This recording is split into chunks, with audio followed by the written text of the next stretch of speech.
Man, you stole my opening. The one time that I'm not here and you stole my opening. Why? Why'd you do that?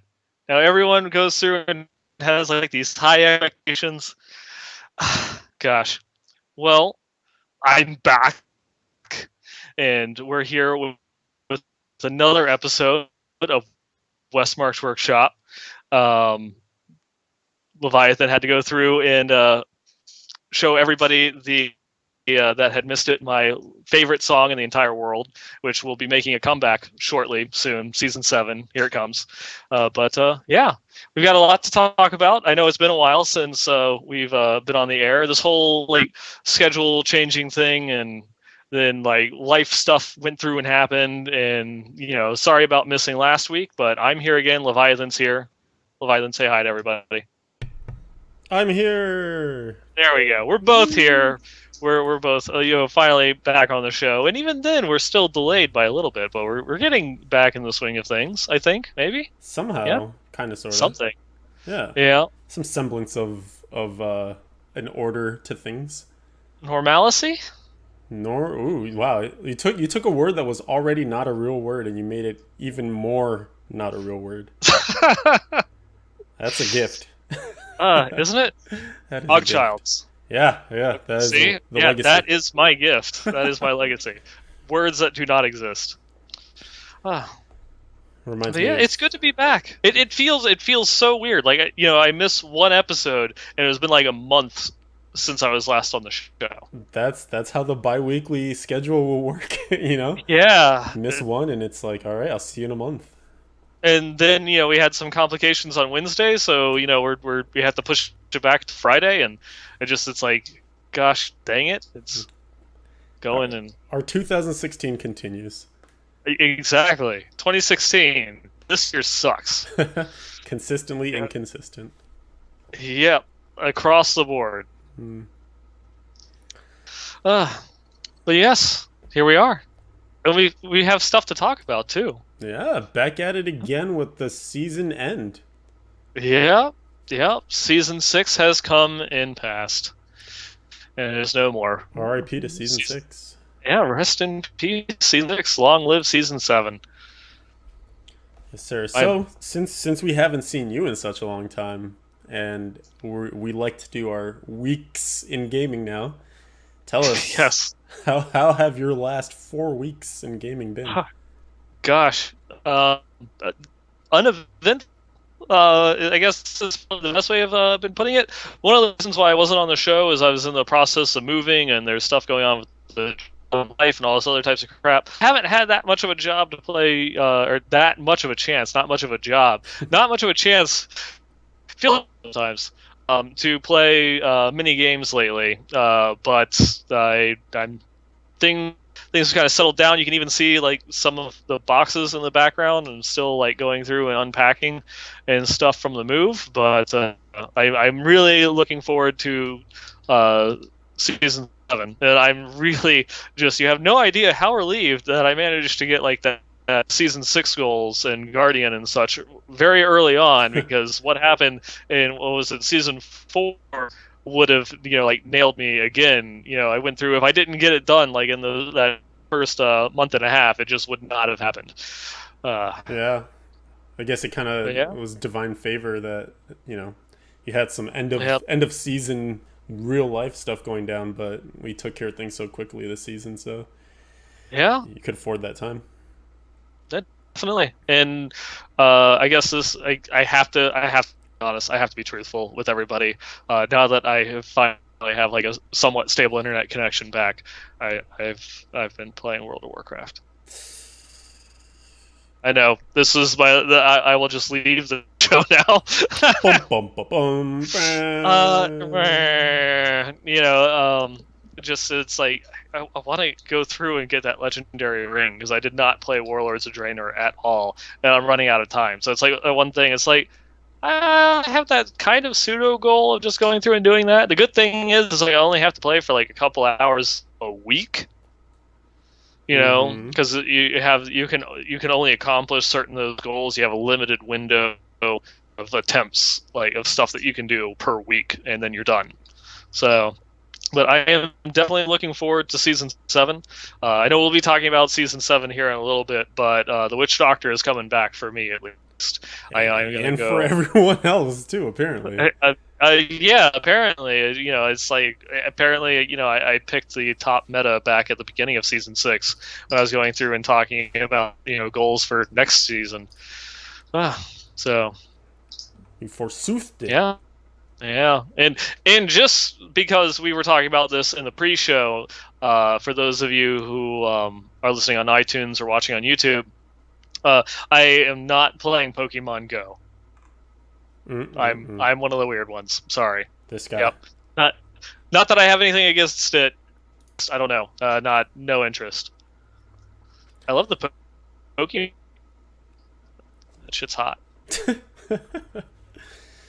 Well, I, on the other hand, have been kind of forsaking Diablo for different reasons, namely Pokemon Go. Oh my You god. and everybody else apparently. Yeah. Get I go through get internet back, and it's like, why is Quinn streaming Pokemon? How do you stream Pokemon? Oh my god! It's like this is a thing. Yeah. They will Twitch. They will find a way to Twitch anything. It's impressive. I mean it's kind of ridiculous. I get it in terms of streaming. It's the new hotness, so anyone who figures out a way to stream it is going to have an insane audience cuz they want to see like how other people are playing this game.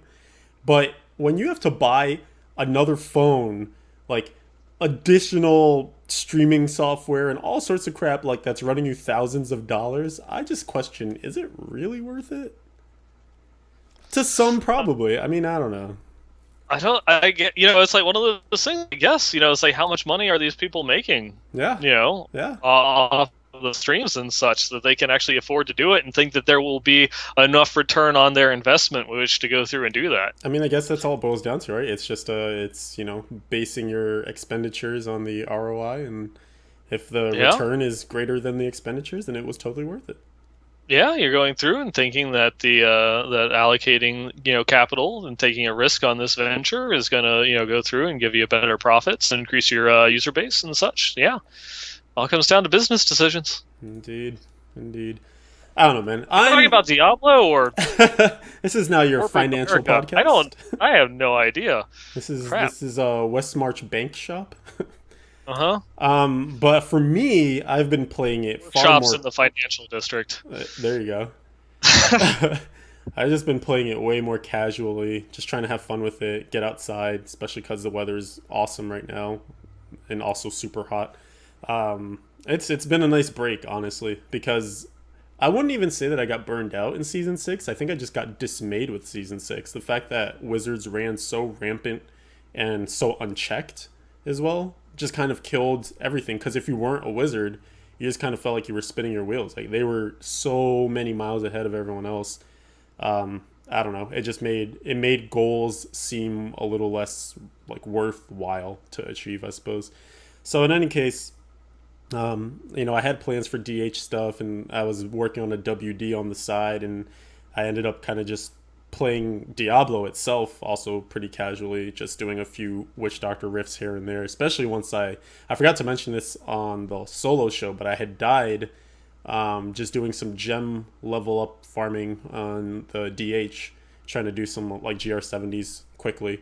I turned on my stream, and literally the first GR that I did, I died on because of Ryzel teleporting on top of me after I had procced, and the holy attack. I actually went back to watch that VOD, and his holy attack thing literally one shot me. It did like 1 million damage through all the damage reductions and stuff. Holy crap! I was Yeah. like, Jesus Christ! All right, well, I guess there was no way I was gonna live that. So it is what it is. But like we mentioned, season six did end, and I right before we started checked on where things landed, and I actually just logged into Twitter so I could check. I ended up, because I tweeted this, I ended up with rank 26 on my Demon Hunter, and that was from a Greater Rift 82 that I did so many weeks ago. And then for Witch Doctor, I was actually trying. I pushed Greater Rifts last weekend, and I'd done a 78, and that put me right outside the top 100. So I was kind of thinking like, oh, I'd be happy if I got top 100 on that. But then Mm-hmm. I don't know. Witch Doctor is kind of interesting in that it feels like you have a ton of ways to gain damage reduction through Soul Harvest and like the bracers and then the weapon that gives you more stacks of Soul Harvest, etc. Mm-hmm. And taking the armor rune for it as well. But it seemed like it just was very perilous when you started to drop some of those stacks or you just weren't paying attention, and I don't know, it didn't feel quite fluid for me, so I never ended up pushing as much as I wanted to. Yeah, it is one of those ones that it can swing wildly. It's got a roller coaster going on playing as the Witch Doctor when you're relying upon like those things as your actual damage reduction. Yeah, and plus too, like you're using endless walk sets, so you want to stand still for as much damage output by your pets and gargantuans as possible. But if you stand still, you lose all that 50% damage reduction. So then you're like, oh shit, do I move? Do I stay? You don't move, and then you get one shot, and then it's like, all right, I guess I should have moved. Oops. Yep. So it was interesting. I haven't played a ton of Witch Doctor, so I kind of feel like I got my feet wet.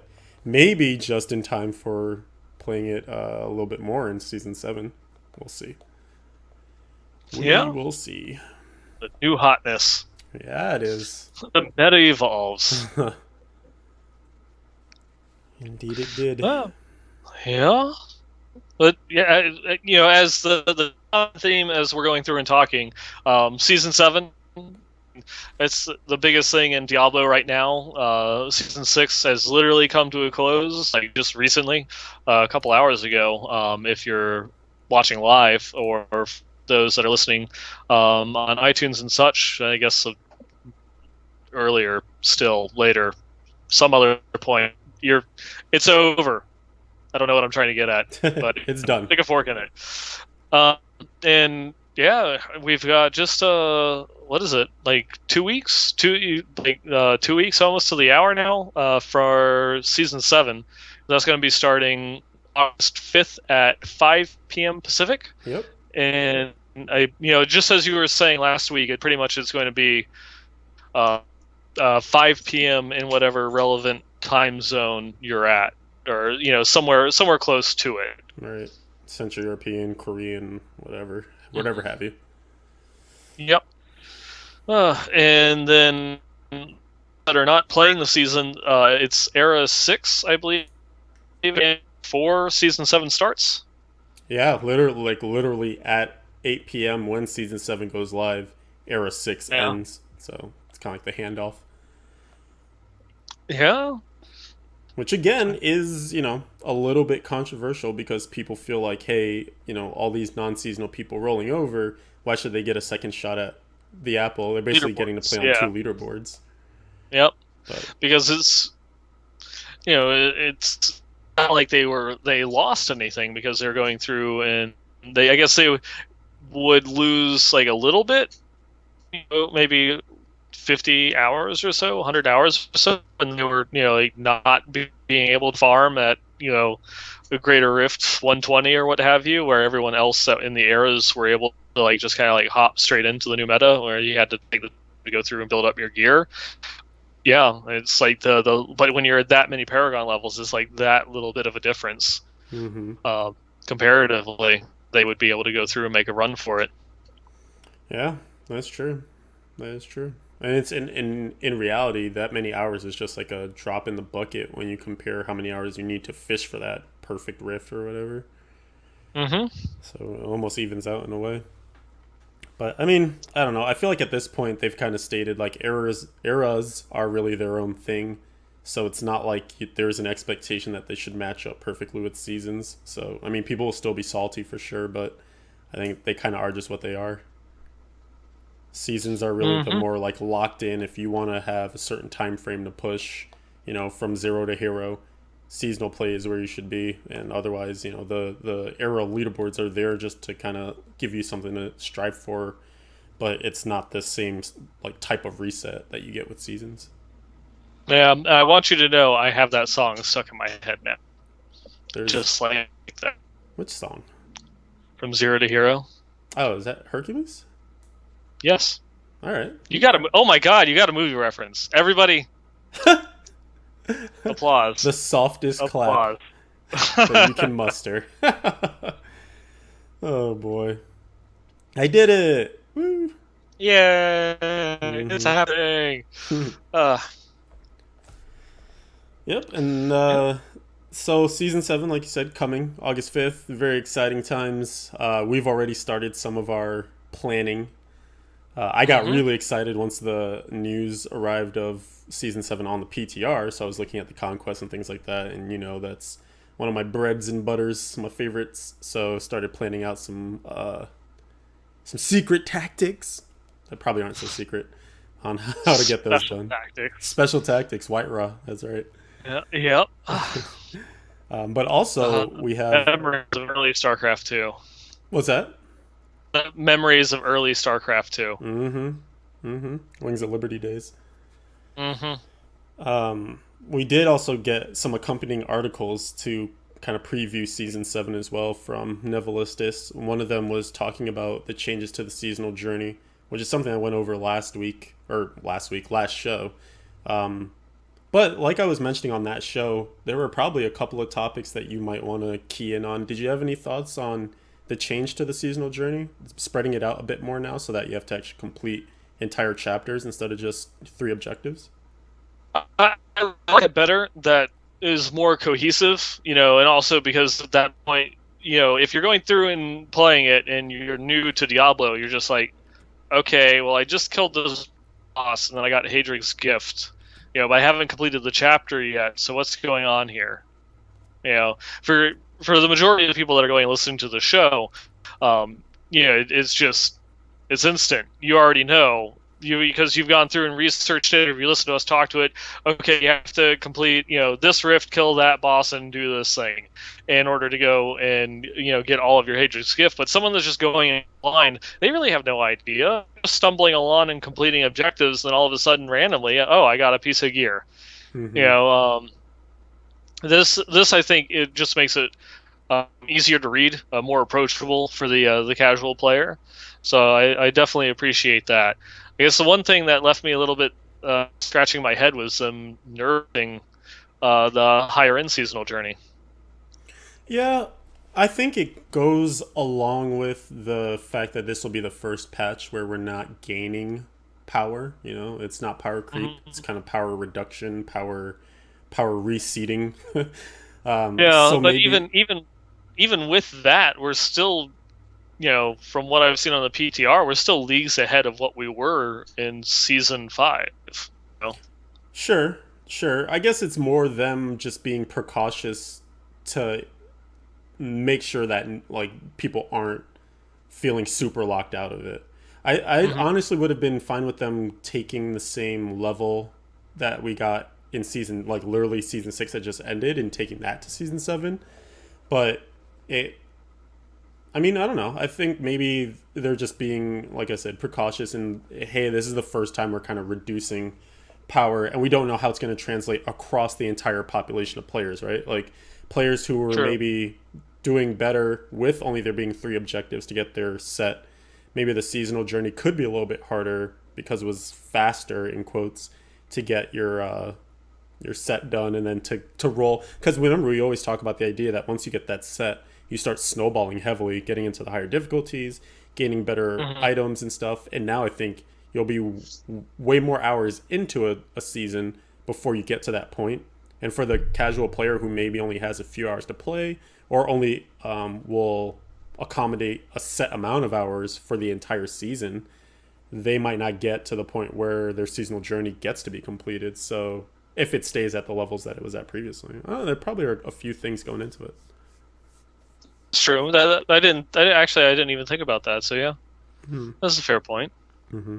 And I think for me, that's one of the things that's actually most exciting, and that's coming from the player who's in the know, I suppose, is that I actually like the slower accumulation of the Hadrig's gift because I think it'll make.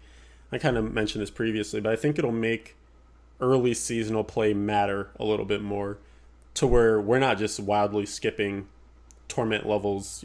Torment 2 might matter more this time around. Torment 3 we might spend more hours in, because I can kind of remember that first season really grinding and waiting until like that Blade of Prophecy dropped or that Frighter's Wrath dropped, and all of a sudden, hey, I'm going from Torment 2 to Torment 3, and Yeah, incrementally getting up to T6.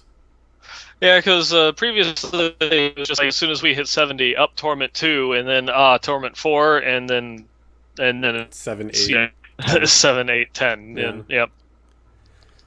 So I think maybe I don't know if that was the goal behind it. I think I hadn't thought about what you had said, but that actually makes a lot of sense in terms of it just being like a cleaner delivery for maybe the player that's not super in the know. Because you could even think about someone who's maybe they get a really good ancient weapon, so they skip to like Torment 3, and they're doing their bounties and they kill Zoltan Cool, and all of a sudden they do get a Hadri's Gift, but they're still on chapter 2 or 1, and that objective is not even on their on their list of stuff to do, but they just got rewarded for it, and they're like, what?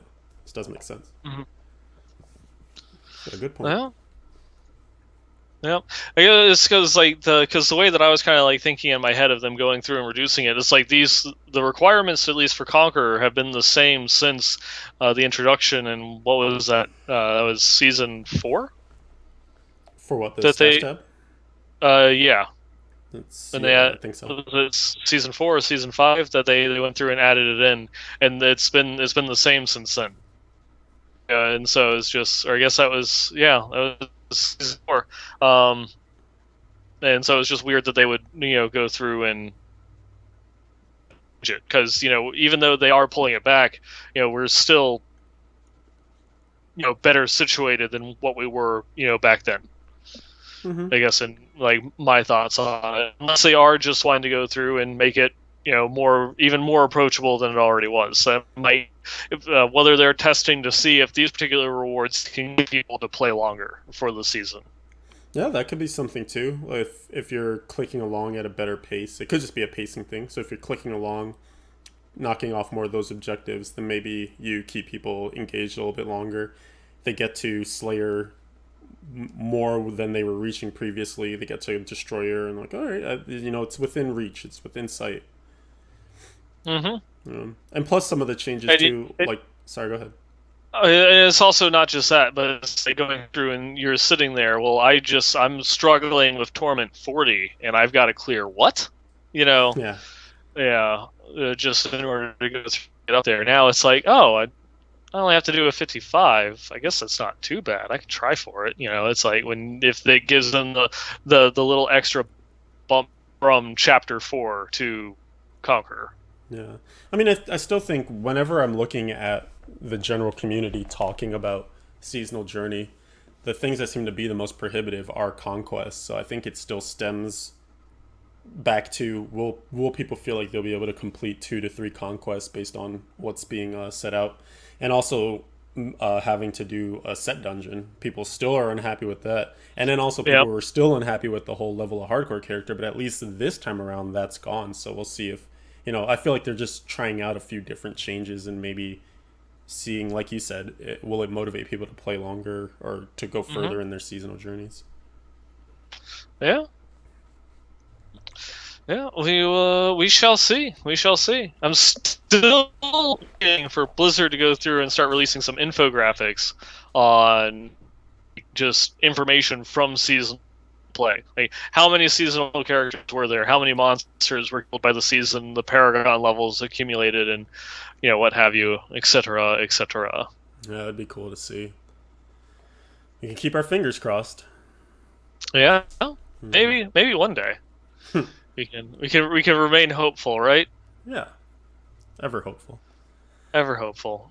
And one of the things that we've been talking about, seasonal journey stuff, we also have the rewards that you can receive in Season 7. I'm throwing those up on the screen right now for people. So if you're listening and not visualizing, it's the same transmog set that we've been able to get in the last seasons. This time around, the shoulders and the helm. And then you, upon reaching, finishing your chapters and going on to more of the tiers of Slayer, Destroyer, etc., you'll get this icy portrait frame kind of thing, and then a demented demon version of the unicorn. Raise your hand if you want a demonic unicorn. Raise your hand. I'm raising mine. You can't see it, but I guess I'm raising mine Yeah. too. All right. So there's that to look forward to. Mm-hmm. Now, I wonder with this particular like unit frame, you can like the portrait, you can like barely see it because it's all white and snow covered. But I'm guessing because I didn't play on the PTR, but I'm guessing that the leaf and you have just a little bit of appearing underneath the snow is what changes colors as you get the progressively higher chapter, not chapters, but ranks within the seasonal journey. Hmm. I didn't think to check. Yeah, I guess we will see, but I could actually check that. I actually could check that while we're doing the podcast, so we can talk about other Oh, things, and I'll okay. have the PTR in the background here. Mm-hmm. And I wonder if this was like because they've always gone through in the last couple seasons when they've been doing like the portrait frames that they kind of have like a little theme. I wonder if this is like the ruins of Sheshtron in the Eternal Woods. This kind of like got that Snowy feel. it's got the snowy feel and like the branches and stuff in the background. So this is kind of like the area that it's supposed to do. Will we see a portrait frame for every zone in the game? Hmm. I can see that. I mean, Like it makes sense will if we they're see like yeah. trying to draw inspiration for them. That makes sense to key in Hmm. on some environments. And since we're like 7 years away from Diablo 4, they're going to be doing one of these every 3 months. They need to get a lot of ideas for portrait frames. I can't wait until they do the Whimsyshire um, season portrait frames with like hearts and rainbows, They can't make it as clovers and cool as blue the one that moon. you can find, though. Or do they make it cooler? I mean, they could make it cooler. Yeah, I don't know because don't get me wrong, the current Whimsyshire portrait frame is pretty cool, but the seasonal ones just they've got so much going for it. They're awesome. I like them. Well, I guess my point is that you don't want the thing that's easier to earn. Easier, in my opinion, is completing the seasonal journey versus the ridiculous RNG battle that is finding Sir William. Why would you want the one that's easier to obtain to be cooler than the one that takes more effort? In the same way that That they is didn't want true. to, make the set dungeon wings kind of feel like an inadequate reward by having all these Mhm. other really sick wings. Yeah, but one of these days they're going to release Andariel's wings, and then it's just game over. Uh, yeah, they did preview those back at BlizzCon 2015. I'm surprised that we still haven't seen them yet. Yeah, I would have thought they would have used that up right away. And so I actually Mm-hmm. have the PTR up. I guess I'll switch to my Diablo in game. Whoa, it's like I'm on Whoa! stream right now. But you can see they actually, like you mentioned, it's like a little. It's still snow covered, but you can see a little bit of that like bronze color coming through behind the snow. And the same on I'm wait Slayer. for Twitch to update. The suspense is killing me. So there is that. It's funny though because there is like a silver version and it just looks like snow with snow. Yeah, when I actually first read this article, when Neville posted it, I was like, "That's the seasonal portrait? Like that's the reward? It's just white. Is it not going to change colors? Is it not going to have like the corresponding upgrades as you go and complete their ranks? What's the point?" And then it took me, actually like sitting down at the computer once I finally got internet connected to look at it and kind of like squint, and it's like, oh wait, that's kind of like the metal. There's Oh, something that's there. what's going to change. That's what's going to change color. Mm-hmm.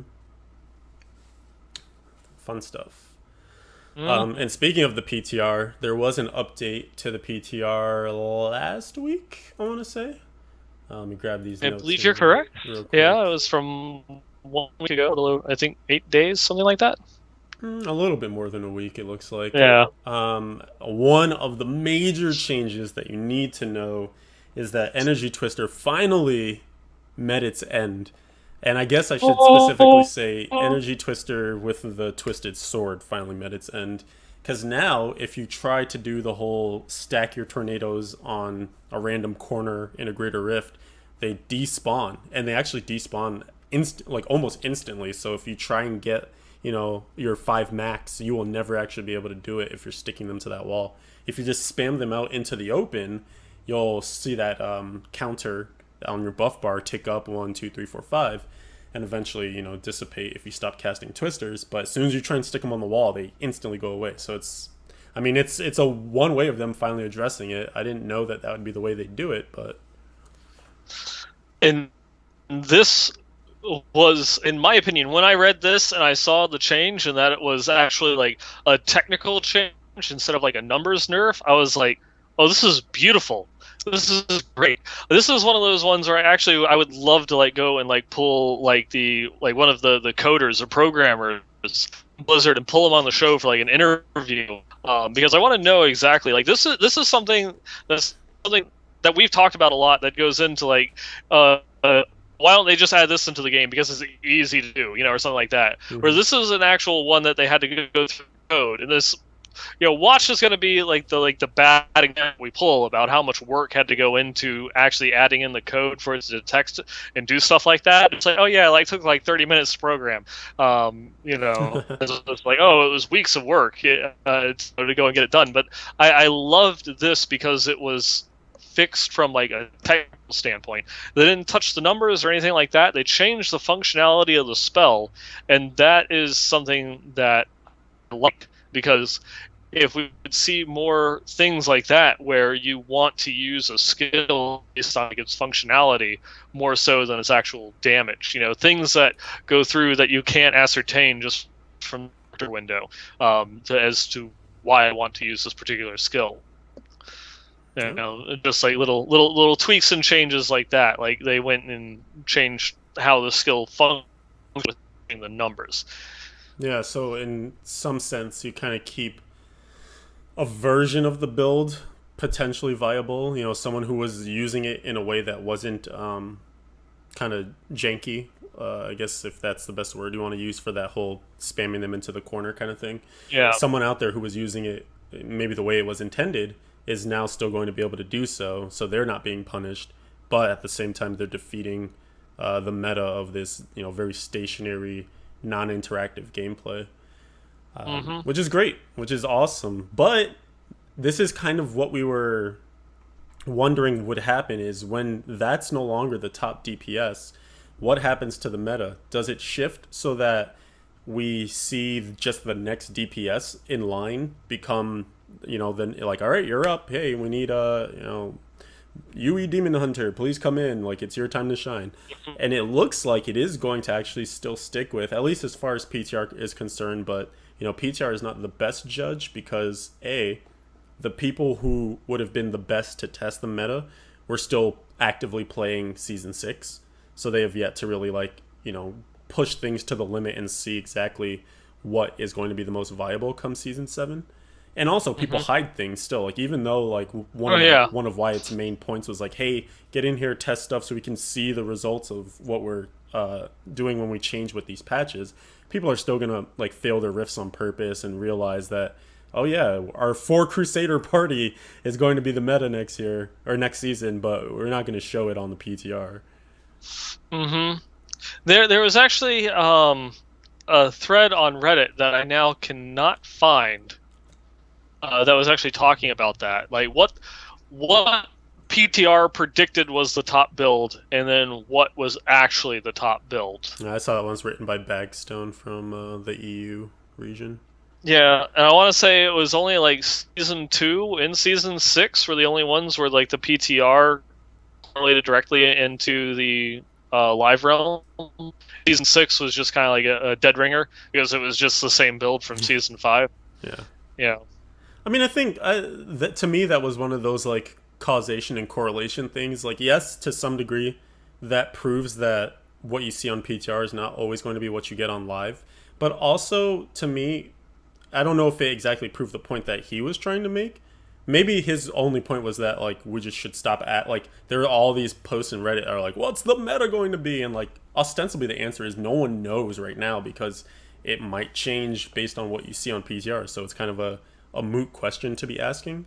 But I don't know that there's any statistical significance to say that just because we didn't predict it on PTR more times than not, that won't be what you see on live. because there's Hmm. also the whole idea of what season was it? Season 4, where like the static charge monk came out of nowhere. Like Yeah. there's still the idea that the meta evolves during the season. So it's not like once you figure out the build, that's it. Like there could potentially still be something better. So just because PTR didn't predict it doesn't mean that it was just hidden the whole time. It means like we actually might not have discovered it. Yeah. Well, isn't that the same? I mean, in a way, I guess it's like intent, right? If there's the Yeah. intent to have it be discovered in PTR but then hide it, that's different from we just never even thought of this yet. Yeah, that's what I'm thinking. That is like you can't really go through and say that this is what will be the best until it actually gets out there. Because on your point, the people that are going through and would put the most testing into this aren't. They're making their final pushes. Mm-hmm. It's going to be something along the lines. There's going to be some build or combination or uh, some other type of correlation between like classes and like, well, we can actually stack these support skills together for the most effectiveness that didn't get tested before, and that once you get into the like a month into the season, people will start going through and shifting things around. What can we do in order to go through and get more effect out of it before we actually see what will be the top build? Mm-hmm. Yeah, I think what's funny too is that by the time the season ends, the PTR is still up. So the people who were not yet on PTR because they were making those seasonal pushes, they still get to go and test on the PTR. But PTR is at such a like about to wind up point that anything that they might find is probably going to make it in, uh, because you can't make another patch that might change things so dramatically that they break other things in the process of making that change. So it actually I feel like is a win-win for the players, but a win-lose for the devs because they get to maintain the integrity of the season, but their Mm-hmm. PTR isn't as robust as it could be. Very true. Which always makes me wonder why they let the PTR linger as long as they do. I think it's just because of that phenomenon, just so they can get people continuing to go in and try out and test stuff once the season's over, so they can be more focused on testing. Even though they might I don't we don't know what Blizzard can really see, because like you might have these builds that are going in, they stop before they kill the boss, and it's like, oh, okay, so we'll be able to go through and get this time.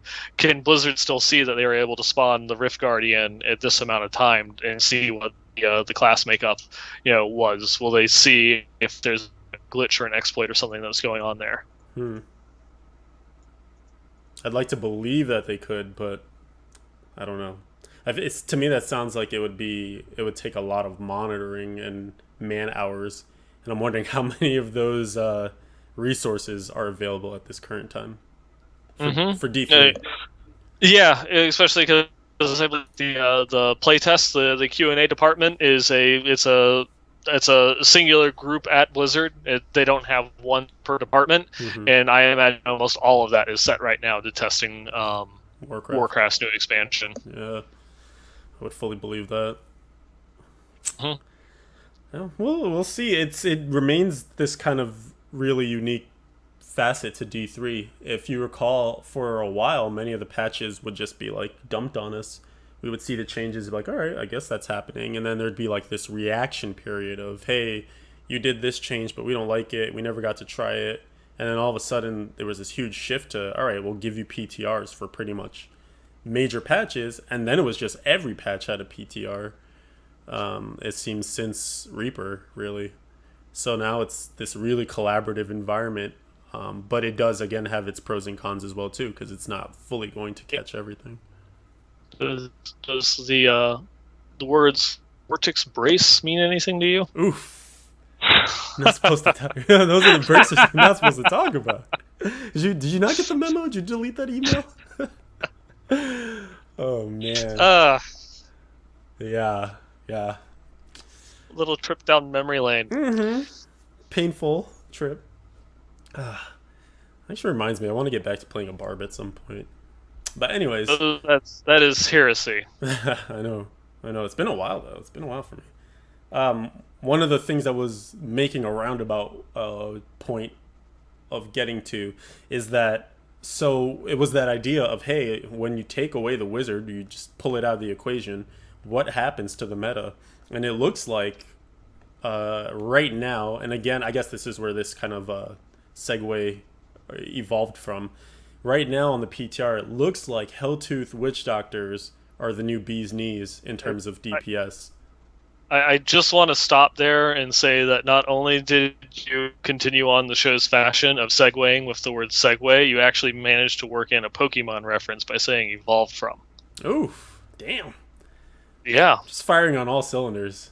Talk about meta. Damn. It's that Friday Night Magic. Uh, Which is also a thing. Oh, dude, I'm killing oh, look at that.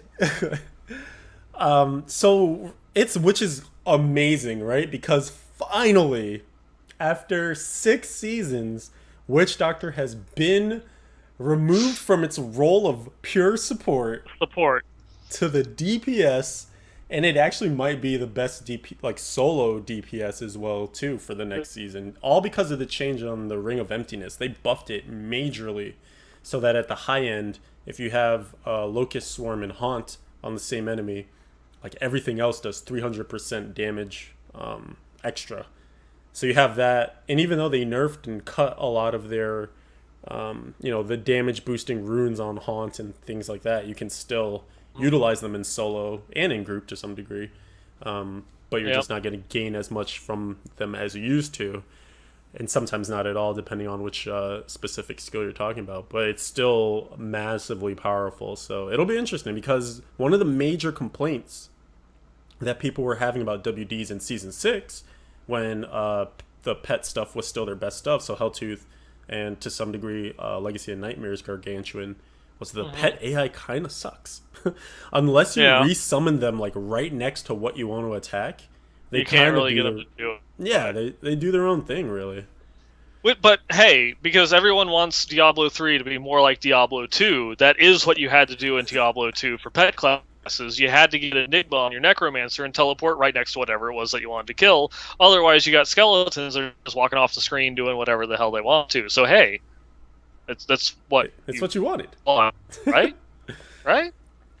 I did see one suggestion was to make the cooldowns on those skills, either through the Helltooth set or just in general, be lower, so that you can, if they don't necessarily want to go and tinker with the AI of the pets, or if it proves to be like too difficult, to make them prioritize like elites or whatever yeah, that would be an easier way of doing it than having to go and try and recode the AI of just reduce cooldown.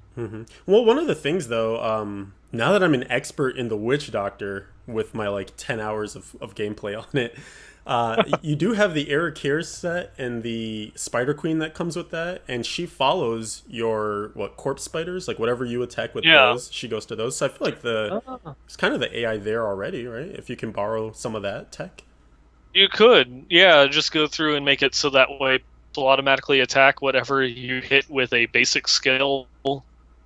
And in that way, you could actually that would make generators. Your generator have at least a little bit of more utility. So but they would kind of go down to Firebomb or Corpse Spiders, or Plague of Toads, because it's stuff that you can click and have it hit exactly what you want it to hit. Right.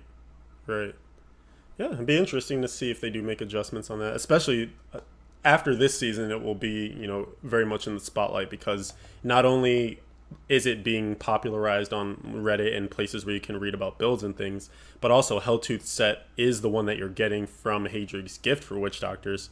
And we also had Desolacer showing off the fact that you can solo from 1 to 70 on a Witch Doctor at the start of a season in less than 2 hours. So I think it's getting so much highlight that, back when we were seeing, hey, here's Gungdo gear, and now monks are everywhere. I think this will be the season of the Witch Doctor. And so you probably will see tons of complaints halfway into the season of, why do my pets suck so much?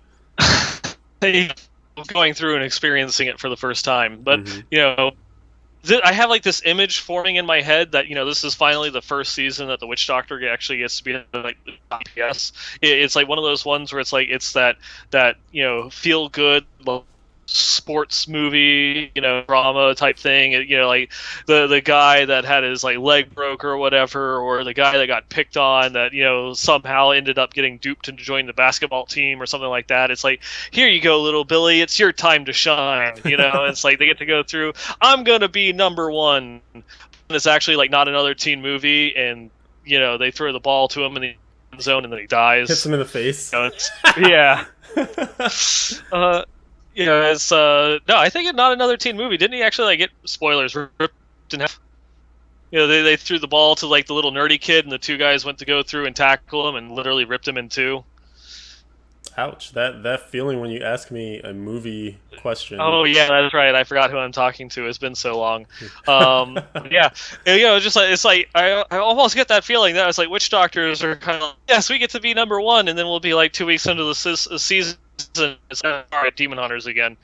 Yeah. Yes. And it's actually funny that you mentioned that because one of the things on Reddit was a straw poll on, what class will you play? And I think it originated about a week ago. So Mm-hmm. with information continuing to proliferate and maybe the popularity of the WD increasing, it'll be interesting to gauge those numbers. But right now, the DH and the Witch Doctor are kind of head in lockstep at 18 and 17% respectively. And then Yep. there's a strong contingent of 20% for will not play season 7. So, that could just be the internet being what they are. Those negative Nellies. Right. But also that also is from a large contingent of people that just don't play seasons. They're not specifically saying they're not going to play Diablo. They're skipping season 7. But there's just people that don't play seasons. Period. Right. Right. Only time will tell when we see what's dying on day 1 of the season. Like, oh, there's another witch doctor. There's another witch doctor. Doctor. Yep. Yep. Though I have to say, playing as hardcore as long as we both have, Witch Doctor was one of the easiest ones to level. Period. Like hardcore, going in not really knowing anything, just by nature of it being a pet class. Because the monster AI kind of sucks too, and it just has more targets to go after, so you have less that you have to deal with. But it can also make for you were talking about like you have like that squishiness if you're not maintaining all of your stacks and stuff like that. Yeah. When you're going along, you got your gargantua and your zombie dogs out there, and they're kind of I haven't gotten hit in the last 20 levels by anything, and then I walk into a boss and I don't actually realize how low my health actually is, like how low my defense rating is comparatively to what it should be at, because I'm not getting hit, so I don't realize that I wasn't valuing HP or armor or whatever that much that I should have been. That's right. As you're going and leveling. Yeah, you basically read my mind. I was about to follow up with, we probably won't see that many witch doctors die because for the. I left that out of my weekend gaming. I also gained psychic powers. Oh, well, damn. This isn't going to be fun anymore. Oh, man. Now he knows everything. But yeah, they've always been kind of one of the best classes for hardcore. They, for the longest time, had the best cheat death passive. And you gained it the earliest of the classes that actually had them available to them. They also, again, like you said, have pets. So pets help to diffuse the incoming damage. And then there are now there are items that split some of that damage between you and your pets and whatnot. So that helps.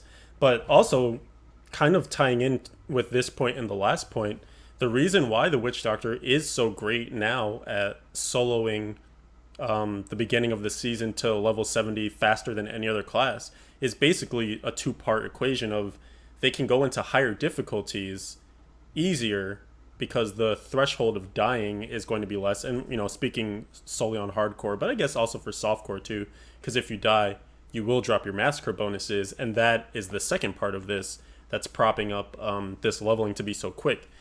I think it was last season or maybe the season before that, there was this patch note that kind of got glanced over. I don't know if anyone really made a big deal about it, but they said that they fixed the equation for massacre bonuses, and I guess along the way there was something where it just wasn't like multiplying properly, or you weren't quite getting the amount of experience that you should have been per massacre.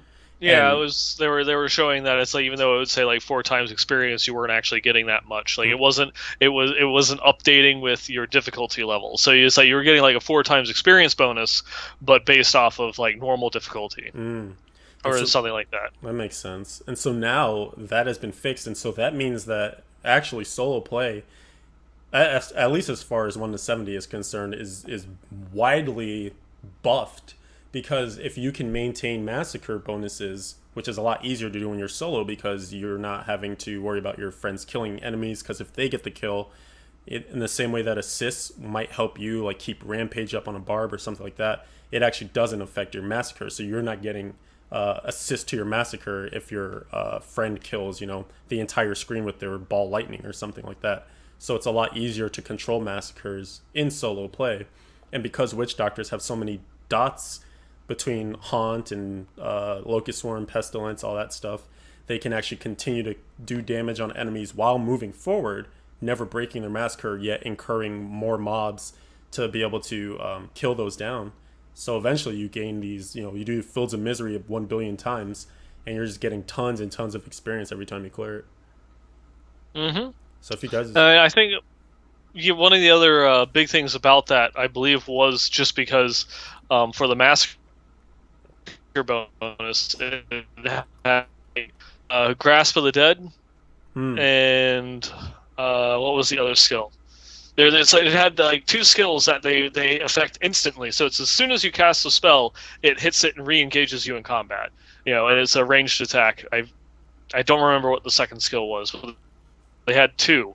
Now there was no delay whatsoever in it because there are other ones like corpse explosion or firebomb, rain of toads and such that have a little delay in them between it actually going through and like affecting something on the other side of the screen. But Grasp of the Dead is like instant, so it can when you're dealing with just that little tiny window of making sure that you actually stay in combat, that half second that it saves you is enough. There you go. Parax is saying it might be haunt. Haunt has a travel time. Hmm.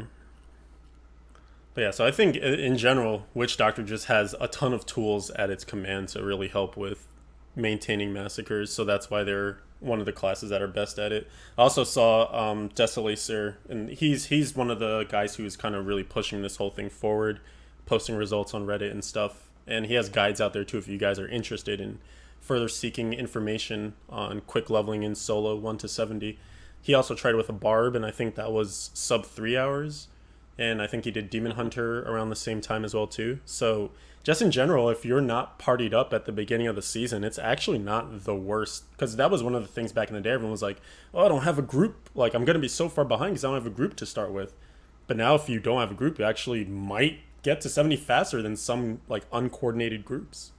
And it really comes down to just going and practicing your massacre bonus, making sure that you're able to go through. You don't have to kill an enemy within that time frame. You just have to tag one. Mm-hmm. Use some sort of spell that does damage to them to make sure that you're staying within that window, and give you time to go and kill things.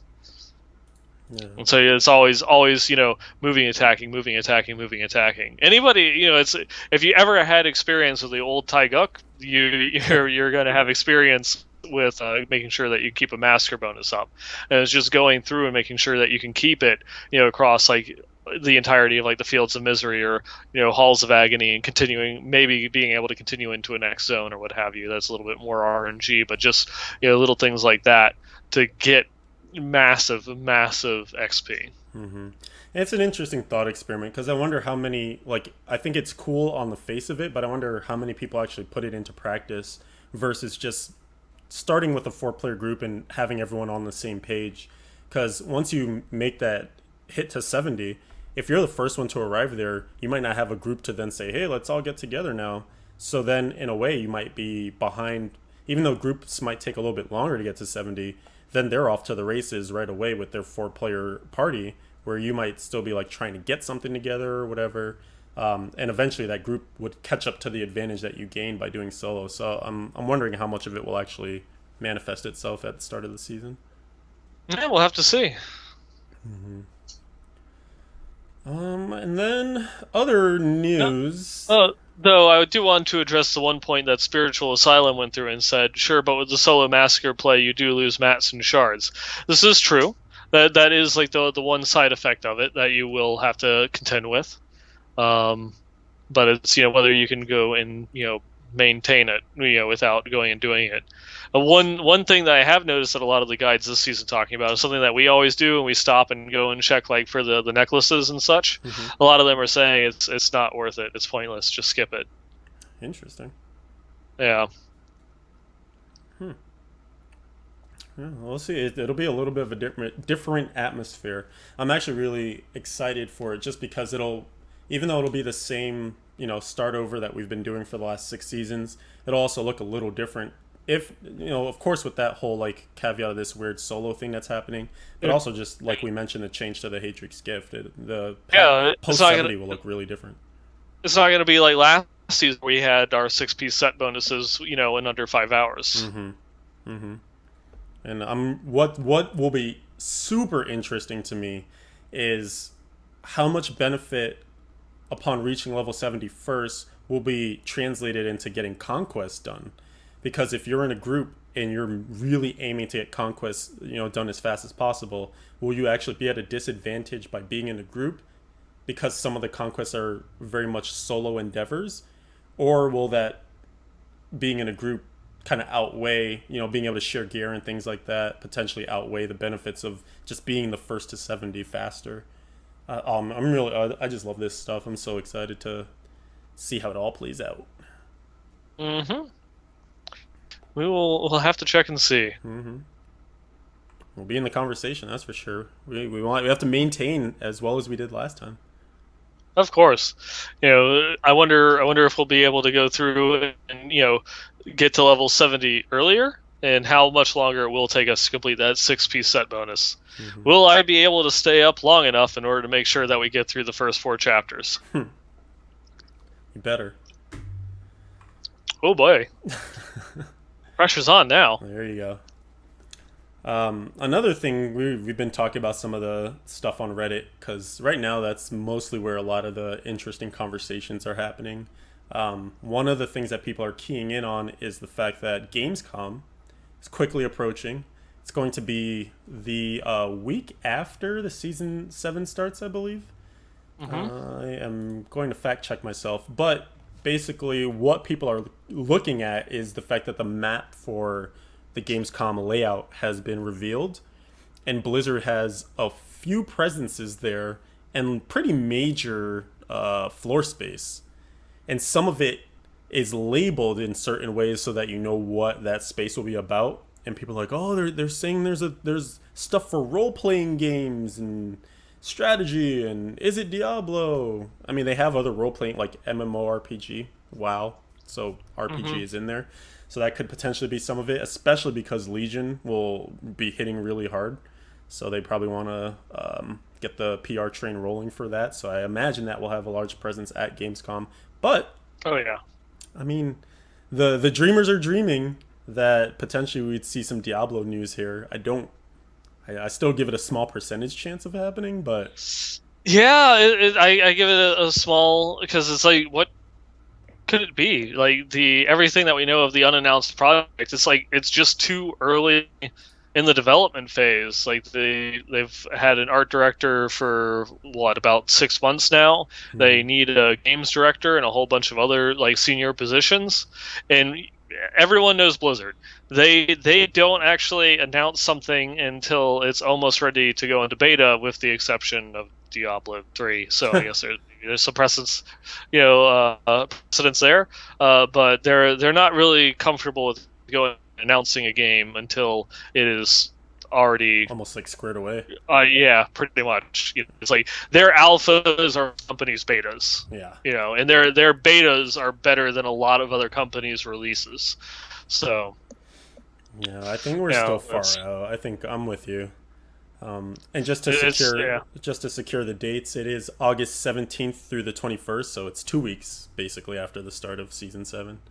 Yep, and like a week, just under a week prior to the Legion launch. Ah, there you go. So I mean, again, more evidence of there being a lot of propaganda for selling copies of Legion and getting people hyped for that too. I mean, I don't like to crush dreams because I think dreams are important and we Hmm. like to inspire hope in the workshop. So who knows? I will say I'm going into it with no expectations, but if something is delivered, I will be pleasantly surprised. Yeah, and normally Blizzard will talk about what is like officially on the panels and stuff beforehand, so we'll see, whether they get any floor space, Right? Yeah, for yeah, Diablo. yeah, yeah. Who knows? There was one interesting thing. I don't remember you talking about it on the last episode, on the solo episode, but some of the things they added into the PTR I did find interesting, and we might see something about Diablo, but not in the way that you might want it to be, like not new content or announcement or anything like that. But we are they showed some of the BlizzCon tags in the PTR update Yeah. for the Diablo stuff that was kind of like labeled as celebrating the 20th anniversary of Diablo. Wasn't there like a pet for like a pet Diablo or something like that? Yeah, but I wonder, if they might have some sort of celebration set up around that to go through and celebrate, the 20th anniversary of, the launch of the franchise. That we might see some like little retrospectives, and we might have a little bit Oh, more panels or stuff I like see that what you're to saying. go Yeah, yeah, yeah. and talk about the Diablo and its history. Unfortunately, it will be like a look back and not so much A like look what we forward. can expect and such, for the future of the franchise. But that's actually kind of what I'm getting more of a feeling Hmm. for this BlizzCon, that we might see a larger presence of Diablo there, but not a new game, not a new expansion, but more of a celebration of the franchise as a whole. Looking backwards. I hadn't thought Hmm. about that, but that actually does make a lot of sense. Yeah, they might, bring out some of the here's our old art concepts and just stuff that would be really cool to see as a fan. But for the person who's casually observing, being like, "Hey, where's my new news on the next game or whatever?" might not be Hmm. as enticing to them. But that's an interesting one. I mean that in a way will make that BlizzCon special as well too, because you might see some stuff that only gets pulled out of the vault every once in a while. Yeah. And this is something that Flux, like to rag on a bit, but how much when they were doing like the because I think this is also like coming up at like the 25th anniversary of Blizzard is when they were having the 20th anniversary of Blizzard itself. Uh, Oddly enough, 5 days ago or 5 years ago, that they were talking about. Uh, like all their franchises and such, and they're going and talking about Warcraft and Starcraft, and then a little mention of Diablo, because there aren't that many people still with the company that worked on it directly, Hmm. because that was Blizzard North, Right. Condor, which a lot of them went through and left, and they were able to go through and pull others in, to go and talk about it, but. I think that there's still a lot of stuff to do, because a lot of the story was all Chris Metzen. The characters and the feel and the vibe and the world. Most of that was Chris Metzen that went through and did that, and he's obviously still with the company. Right. Right. Yeah, we'll see. I'm sure we'll start to get not only Gamescom news but some Blizzard's or BlizzCon stuff as well too. In fact, I guess we should promote this a little bit. But Riker had a special privilege of gaining early access to the BlizzCon goodie bag and some of the things that will be look that we'll all be able to look forward to gaining Hmm. from that bag. And it was some pretty cool stuff. There's a YouTube video on his channel if you guys want to check that out. But Hmm. it was your typical like here's a item from all of our franchises, like a Horde and Alliance sided coaster and some other fun stuff. Diablo Yeah, bag that had dice in it for your different games and stuff. yeah. I had watched Kriparian's preview of Mm-hmm. the BlizzCon swag bag opening. And he's going through and he's like, "Oh, it's a bag, and then what's inside of it? Dice. Oh, for games." And it's like a 20-sided dice. I don't know any games that use 20-sided dice. I'm like, Dungeons and Dragons. Christ, man. I think he meant Oh, Blizzard games. Yeah, I guess so. I guess so. There's no But Blizzard games that use dice. dice Period. period. You know. Uh, Typical but crip. yeah, yeah. But that's cool. That gives me hope. As well we're going through and talking about Diablo stuff. In the Diablo 2 Collector's Edition was like a Dungeons and Dragons 3.0, the third edition, like preview before the rule books actually came out. Your first look into that brand new system of Diablo or that brand new system of Dungeons and Dragons was in Diablo. So it was this really cool like little connection between D&D and D2. Whoa, what if the next Diablo game is a paper and pencil RPG? I'd play it. I'm sure you would. That's because I already play paper and pencil, tabletop games, and just being able to do Diablo in that at the same time would be amazing. You might be one of the few. Although actually, I feel like those things are gaining like a spiritual comeback because you see a lot of it like streamed on But Twitch too. yeah, I mean, yeah, the tabletop games they've got their own section on Twitch, and they've got like that has a really big following, and something that you actually see more and more of. I was talking with a friend of mine that lives in North Carolina, that um, they have a bar up there that it is like a board game bar. It's like you can go through and order drinks, and they have like a collection of board games that you can go through and play, and they'll have like board game nights and stuff that you go invite people over to go and play all these tabletop games and go out and drink and be social. It's like a nerd bar, and Mm. it's like that is so awesome. I wish there was one around here. Maybe if it does well, it'll start catching fire a little bit. Maybe. And one of the, I guess we should address this too. One of the questions in chat, Spiritual Asylum is saying, there's this rumor that Quinn has been invited to Gamescom. I'm not personally putting too much weight into that because we've had popular Diablo people at previous Gamescoms before. Last Gamescom, if you guys will recall, Dead Set was invited to stream there.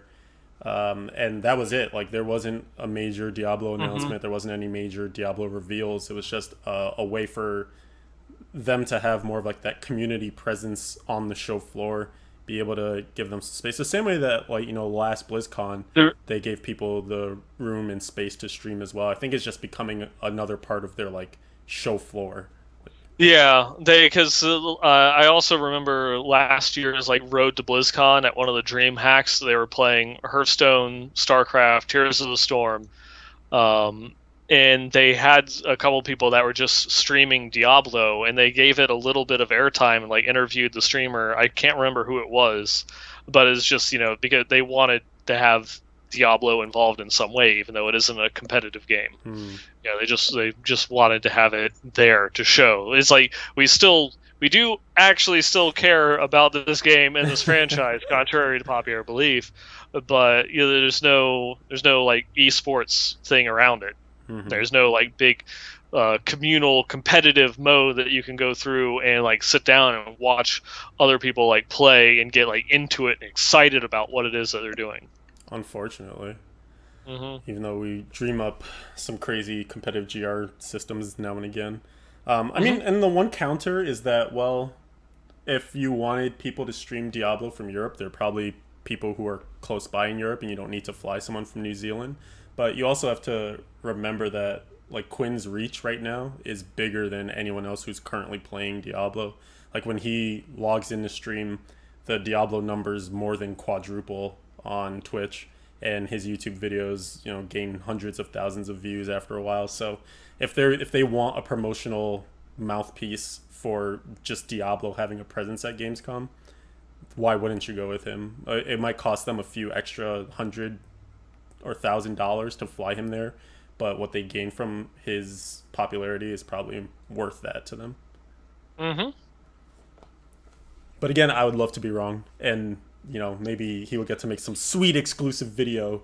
I I mean, I fully agree. I would love to be wrong, and they announce something huge for like an expansion or Diablo 4 or something at Gamescom. Don't Hmm. get me wrong. I want to see it, but just you know, all indicators point to the contrary. Hmm. And I guess last but not least for our most recent news items, there was a Player Way Thursday that occurred yesterday, seeing as today is Mm-hmm. Friday. And this one was Witch Doctor. So we're rotating through the classes. The week or 2 weeks before that was Barb, and then the 2 weeks before that was Monk. And now we're on the Witch Doctor. And this one has to do with, actually, we already mentioned this skill, Plague of Toads, raining death from above. Did you get a chance to check this build out? I did not watch the video, but I read it as well as some of the comments on Reddit. That is a weird sentence, but yeah. I mean, it seemed alright. It was, a Legacy of Nightmares build, utilizing some of the different things that Witch Doctors are kind of famous for. I find it really interesting that some of the builds being highlighted are potentially things that are going to be good in Season 7. So it's almost like Nevilistus is, what's the word? Like promoting the season, even though these builds are just being like randomly submitted, because this utilizes sacrifice with zombie dogs, and I think that'll actually be a component of the group meta for Witch Doctors in Season 7, at least as far as it's looking right now. So it's just kind of funny. And then the Monk one had a Lashing Tail Kick majority component to it, and that is looking to be one of the strongest specs for Monk in Season 7. Mm-hmm. Yeah, definitely can go through there, and I like how like someone actually pointed out. It's been so long since we've had these Player Way Thursdays.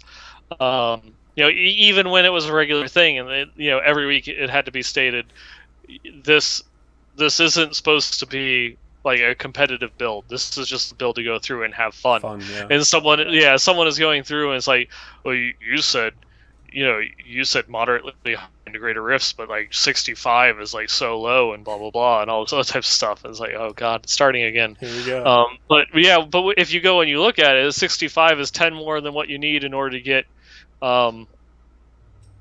your stash tab in the season. Yeah, actually, these builds could be ways for people to like have more exposure to. Oh, this is kind of like something that might propel me through my seasonal journey when I get stuck. Because even though it might not top the leaderboards, for players who don't follow websites or builds or anything, they might potentially look at the splash page on the desktop launcher, or they visit the main Diablo page or whatever, and this could give them some insight. Yeah. So this isn't like this particular feature. Is if you're listening to the show, it's probably not targeted at you. Mm-hmm. This is for the people that they're the only Diablo website that they check for information, is battle.net/D3, and that's it. So this is where they come to like go through and see builds and other things, and they can go through and see some of these like fun builds that they can go mess around with. This one, even though it isn't like obviously like the greatest or a meta defining build or anything like that, I do a little bit odd. It is a Legacy of Nightmare build, which is a harder one to build for like a casual player in and of itself, just because you need ancients. Right. I think that it's going to be an interesting battle for Nevilistus to combat, because the majority of like fun builds are probably going to revolve around Legacy of Nightmares, because it opens up the door for so many More things. freedom.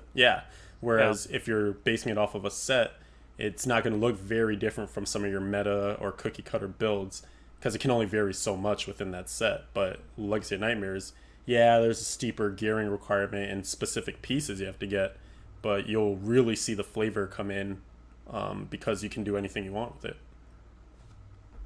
Mm-hmm. So I opened up the door. We kind of did a little bit of this earlier this episode, but I opened up the door at the end, or I guess the middle of my solo show, that I talked about a lot of stuff, but I also wanted to potentially get your opinion on some things too, because there was some pretty major news with Josh leaving and with the game director being announced and stuff that we hadn't really touched on the podcast yet. So was there anything that you wanted to add to those particular topics? Tivolier coming back. It is definitely awesome to see Tivolier back. He went through over to the StarCraft team. This does like pop up like the one little thing in my head, because when Tivolier was going and transferring over to the Diablo team, or not the Diablo team, to the StarCraft team, was going and talking the conversation with them. It's like, this move is permanent. I'm permanently joining the StarCraft team. and then like now he's back. I don't know if it has anything to do with some of the other departures from the Diablo community team, that they never actually went through and put like a job posting back up for it. Mm. And him being like shifted back. Do they go through and they make these changes and just say it's permanent, even though they know internally it isn't, but just to hold off, like speculation or anything like that? It's just like they're moving there and it's permanent, because if we apply that same thing over to Don Vu, John Yang, those other people's, with their permanent moving to the Warcraft team, you know, Yeah, I I mean, don't know. it stands to reason. I think that's for me. I don't. Nothing is permanent until it's permanent. Like Yeah. I don't know a better way to say that, but like Mm. there's no reason that a company has to say this is what you will do for the rest of your life, and then tomorrow they're like, just kidding. Now we need you over here. Like Okay. you are Yeah. their resource, so they're gonna put you wherever they see the best They, opportunity to but gain. they don't want like kind of like craft ghost type thing, going through and reappearing as ugly head. You have to go and you have to use clear, concise verbiage that about the change, to kind of like go through and quell any questioning and constant answering. It's like that was something. I think it was 3 years ago or something like that when Chris Metzen was answering a question at Con about StarCraft Ghost. It's like you guys always talk about how it was just definitely delayed and that there's still conversations that happen and stuff like that. Are you working on it? And then he gives some sort of non-committal answer, and it's a little kid that's asking him this question too, and he gives like a non-committal answer, and the kid just replies back, so it just he gave like a quip like, that's not an answer. So are you still working on it? It's like, and so Chris Best just like kind of like hangs his head and it's just like, no, we're not working on StarCraft Ghost. It's like that's just the answer that people need, not this. Oh well, it's indefinitely delayed. We're having conversations. Like that's the thing that we need about like Diablo 3 PvP. It's not going to happen. We're Right. not having conversations about it anymore. It just no, we're not doing it. Well, Period. and two things there too. Like one of the biggest famous phrases was like "we talk about it" or "we're talking about it." Right? That was Yeah. like the community was hanging the developers over this whole like we like to talk about it, we think about it sort of verbiage. But I think another component of this as well too is you work differently as an employee if you think that something you're doing is permanent versus temporary. Because if you Mm-hmm. are saying like my future is now about building my career here in this Warcraft quest systems development or whatever, you're going to put your best efforts for it because you don't know that you're going to work on anything else. So if you have aspirations to move up, if you really want to pad your resume with a good product, you're going to make the best damn thing that you can versus if you're like, well, I'm only here temporarily so I can kind of just get my hours in, do what I need to do to make this thing launch, and I'm going back to my true calling of Diablo or whatever, then you might work Mm-hmm. a little differently. So I think you also need that from a company standpoint of what is my directed mission right now, and if it feels wishy-washy, that might not make you produce your best work. Yeah. And to then move on to like the next topic, obviously the big one with Josh leaving Blizzard and the game director for the Diablo unannounced project. Yeah. One of the things that kind of like is like tingling in the back of my head, you know, this is one of those ones like with this new kind of like defined team structure at Blizzard where each section has its own compartment about how they go through and they build and operate games. Um, like this is a singular game director for the unannounced project, but no announcement or anything of a game director for Diablo 3. So is it that Team 3 is just having a single, game director, and that we kind of have confirmation that the majority of Team 3 now is moving, that we have like Diablo 3 is now on maintenance mode, and we've got resources that we're still going through and contributing to it for balance changes, some introduction of new art assets, sets, maybe we might, get some, new items, here and there, between some patches. Because I mean, we were seeing years after Lord of Destruction that we were still getting new items, added into Mm-hmm. D2. Obviously, it sometimes was like a year, in between the inclusion of those items. We might see something similar in D3, that we still have old legendaries that are having effects added to them. It doesn't mean that we still might not see just brand new items get added in, a year from now in a new season once all those things are done, because we do have resources that are still being put into the game.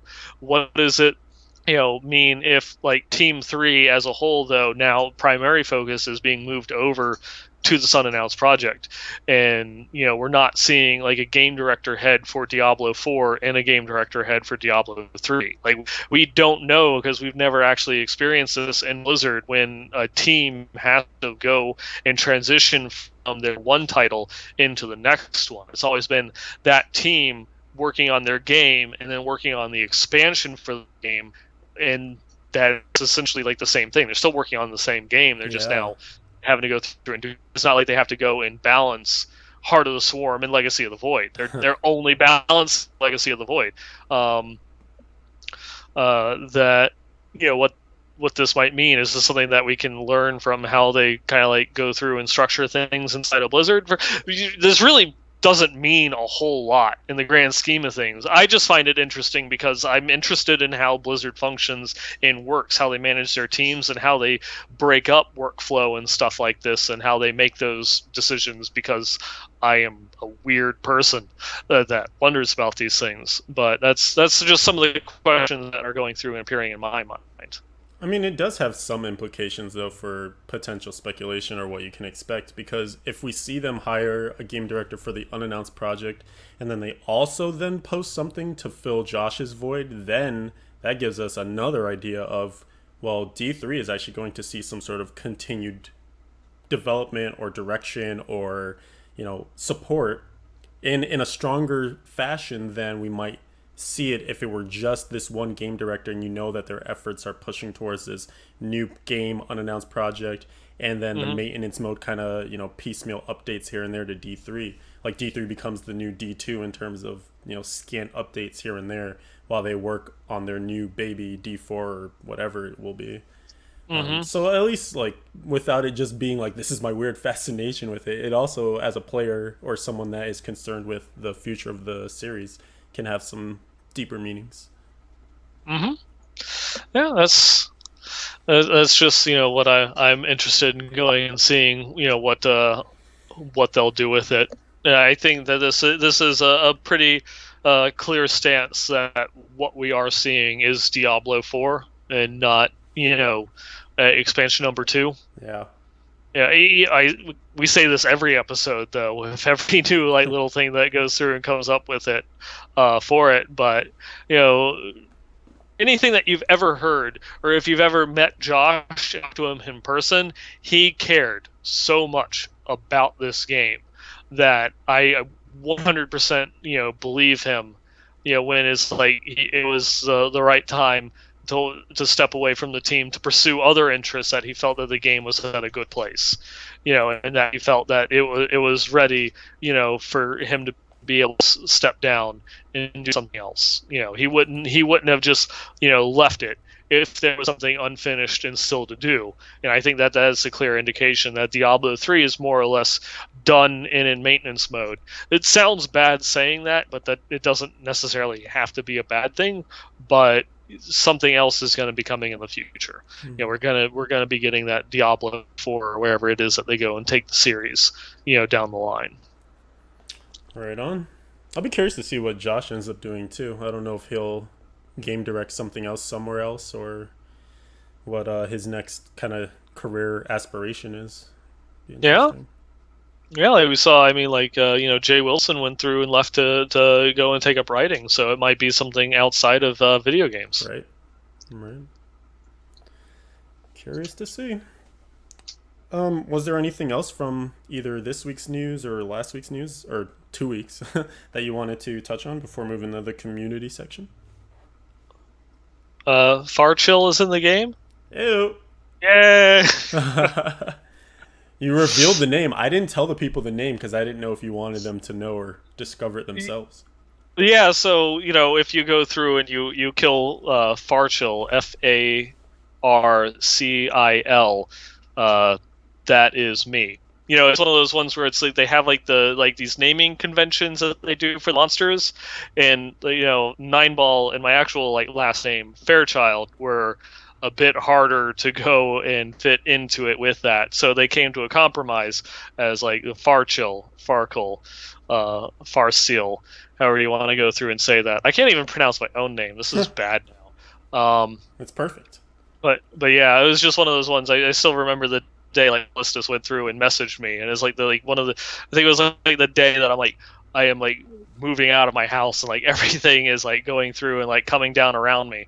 That I get this announcement. Oh, you're being added in. And we wanted to make sure that you knew, because we had to modify your name. You know, It's a cool feeling.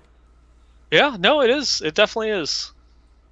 It's awesome. I'm glad that you will be part of this pantheon of community members being Yeah, immortalized. it is definitely something that I feel honored and extremely thankful for. I really can't wait to kill the shit out of you. If only it was console. That would just be like the one thing I could just be going through and playing a game. Far Chill Slayer of Leviathan Right? has spawned in your game. Like, Maybe that Nemesis system will eventually make its way over here. This is the first step to make it it, robust it is someday. adding the names of your friends into the game so that way they can kill you. That's the first step. Mm-hmm. Uh, All right. Well, there was a lore question, and I'm sure they're dying to have a real answer because I had no answer last time around. So if you're ready, we can hop into some emails. all right, yeah, let's go ahead and do this. All right. So this one I did read last time, so I'll summarize it this time around. But it was from Rogowski8, and he was just saying that he had recently watched Riker's video about some rumors with the new Diablo game, and he wanted our opinion, not necessarily about will it happen or won't it happen, since that's been kind of beat to death. But he was wondering if you had any ideas on potential story or lore for a sequel. For example, what about Diablo and Andariel supposedly being tight before the Dark Exile? What if they had a baby or something, and that baby now developed into the new primeval in the absence of the primes and the lesser evils? He just wanted to know if there were any theories that you have or that you've read that sound cool and that you would love to see in a sequel. Yeah, I guess it's like I'm not really sure like how close they actually are, because in like a lot of the lore that's put forth like in the Book of Cain, the Book of Tyrael, none of the prime evils really ever got along with one another.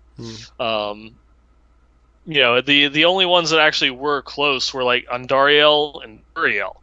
Were the only two that kind of like shared any type of like mutual like respect for one another, or the closest that you can do that as a demon. But They're brother and sister, right? yeah, but they're like all brother and sister, but they're like labeled as like twins. Twins, that's what it is. Yeah. Um, but that's one of those ones. There is some like interesting things in there, because like one of the other most powerful like non-prime evil demons is Lilith, who's the daughter of Mephisto. So there definitely is some credence given to like the offspring of the prime evils is far more powerful than your regular lesser demons. Like and that there could be something along the lines of that. But I definitely feel like if we're going for just like not particularly addressing that, but what I feel is going to be like kind of like lore or story that they're going to go through and take place in Diablo 4. And obviously remember, I've talked about this a lot when talking about the theories of the future. The original intent for Diablo 3 was to address and continue on the story of the World Stone and everything that was going on around it. I mean, they went through and they did the Sin War trilogy that like built the World Stone up into being like this massive thing, and that's the whole point of existence, and everything is the World Stone. and they just didn't like where the story was going, and so they decided to scrap it and use the Black Soul Stone as a proxy instead.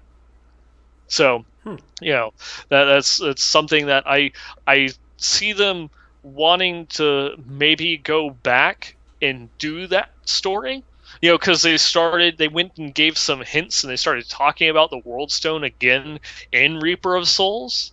There's some sort of still special connection there in the Pandemonium Fortress and where the World Stone used to reside. That's why Malthael was harvesting all of the souls, particularly to that point. And he talked about there's some sort of special connection here that goes on. That I think that they're going to bring the story back to do something with the World Stone, and I think that we'll have the Prime. Whether it's going to be, they went and said that if the Primeval, Diablo were to come back from the Shattered Black Soul Stone, he would come back as the Primeval, not the individual lords. I think that they might recant on that one because they have an easy out with it. If you just go with the story, the Soulstone was shattered. And so that they could say that, well, now the primevals are all back to being In individuals, but they've been pieces. changed or they've been warped, in some way. But they've also taken like this great power that they themselves have become exponentially more powerful because they still took in portions of all of those souls that were sucked into the Black Soul Stone. And so they have that little bit of power residing from it that they kept with their Black Soul Stone piece.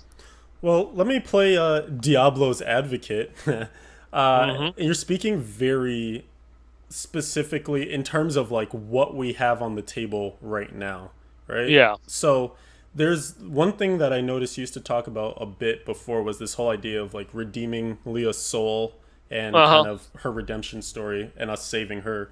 But what if, like, I guess my question is, how much does the continuity of the story actually matter? What if Diablo 4 was a prequel to all of this happening beyond, like, even back to before Diablo 1, and they just took things in a complete, they explored a whole different part of what we know about Sanctuary? Like, how much would they gain or lose by taking a whole new kind of view on things versus continuing with what we know and love or hate maybe at this point?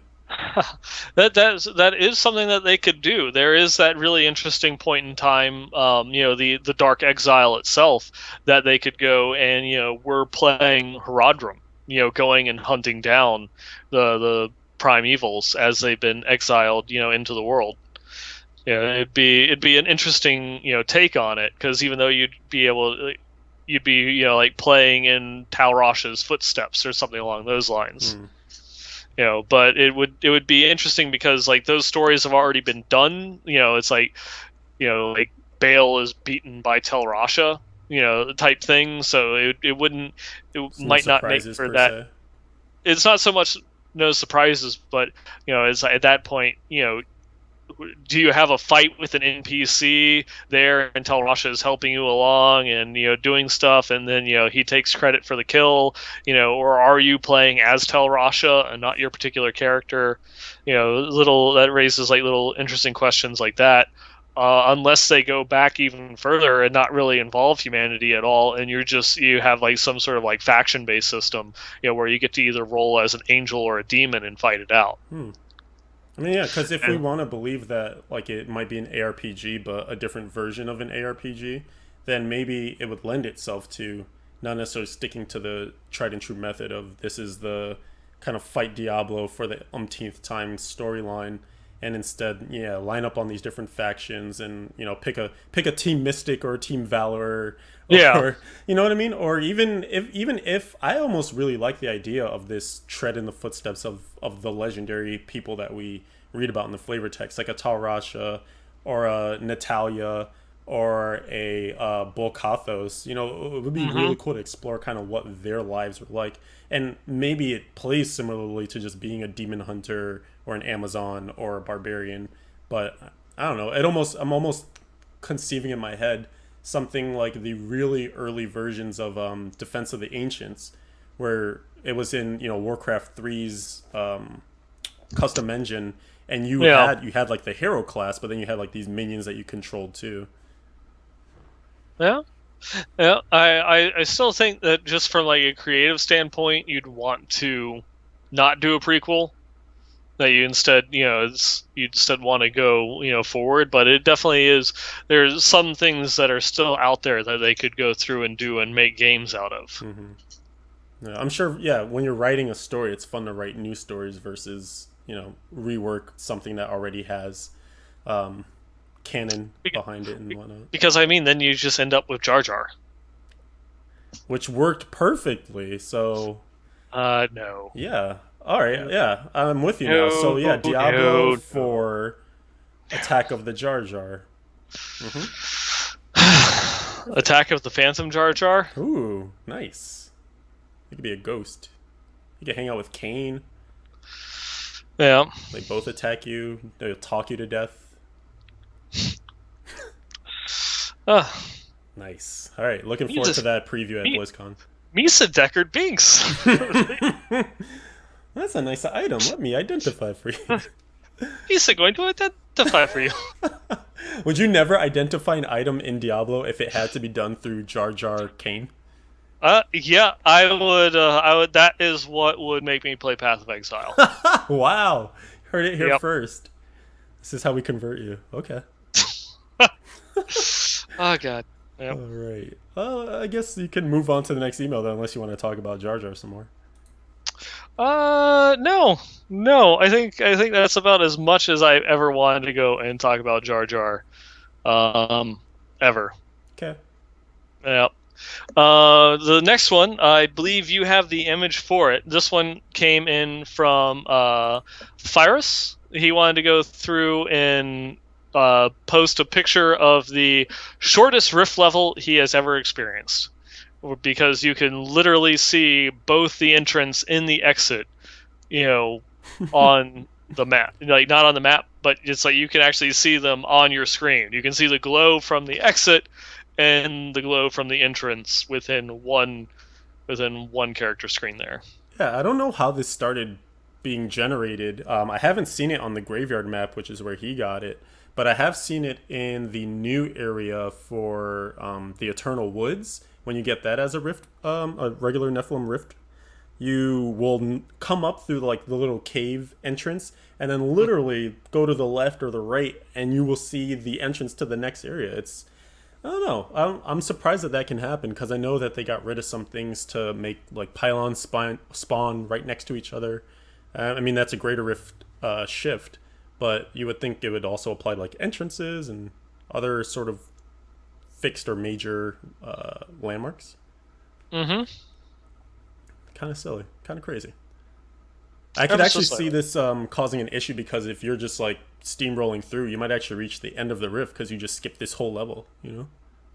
Yeah, but I was also thinking that like what you could do is where the exit is, so you could do a small little loop around. That's true too. Oh. But that's also because I think it might have been the Eternal Woods, or it might have been uh